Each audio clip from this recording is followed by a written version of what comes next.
سلام، من فلورم. امیدوارم که همه شما خوب و سلامت باشید. امروز من میخوام براتون بستنی انار درست کنم.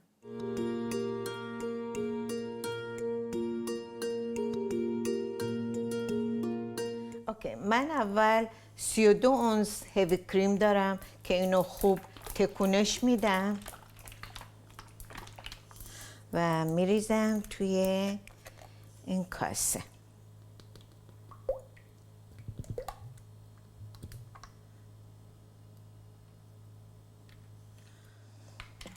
و 1.5 کاپ من آب انار تازه دارم که به هیوی کریمم اضافه میکنم.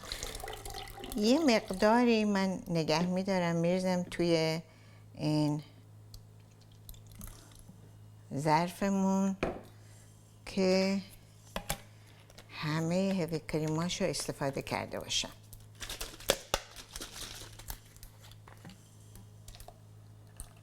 اوکی.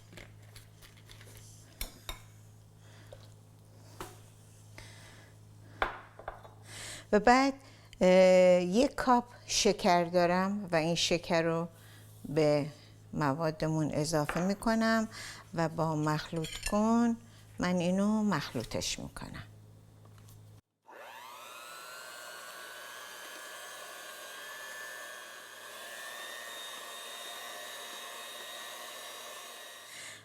خب حالا من میخوام اینو تست کنم ببینم ترشیش خوبه یا نه.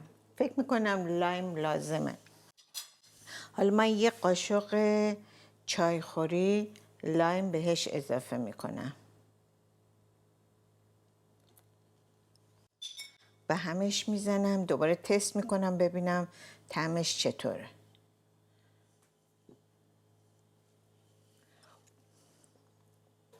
نه، یه دونه دیگه باید بریزم.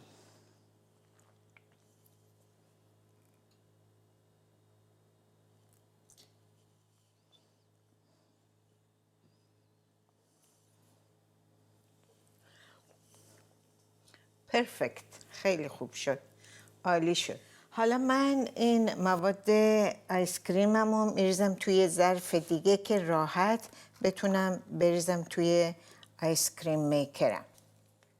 اوکی، حالا من موادمو میریزم توی آیس کریم میکر.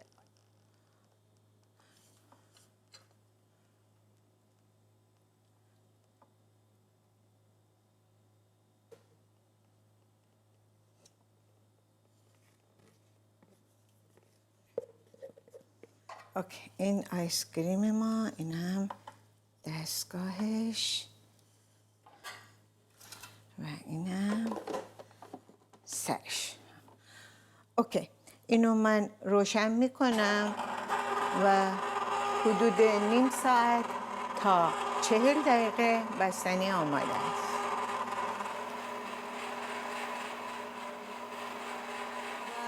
و بستنی حاضره الان.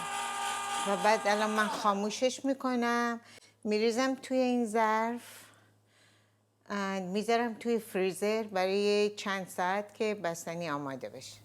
خیلی خوب، من بستنیمو بعد از 2-3 ساعت که توی فریزر گذاشتم الان آماده شده.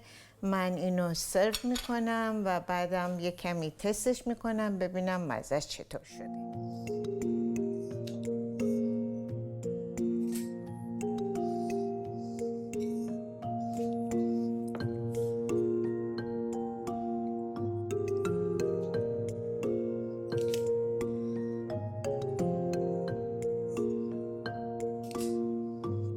حالا من یه کمی برای تزیینش پسته روش میریزم، بعد یه کمی هم دونه انار تازه.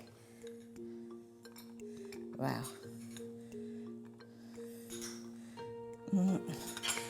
الان میخورم ببینم چطور شده.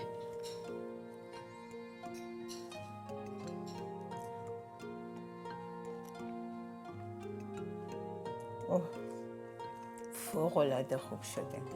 سپاسگزارم که برنامه امروز منو تماشا کردید. امیدوارم که لذت برده باشید.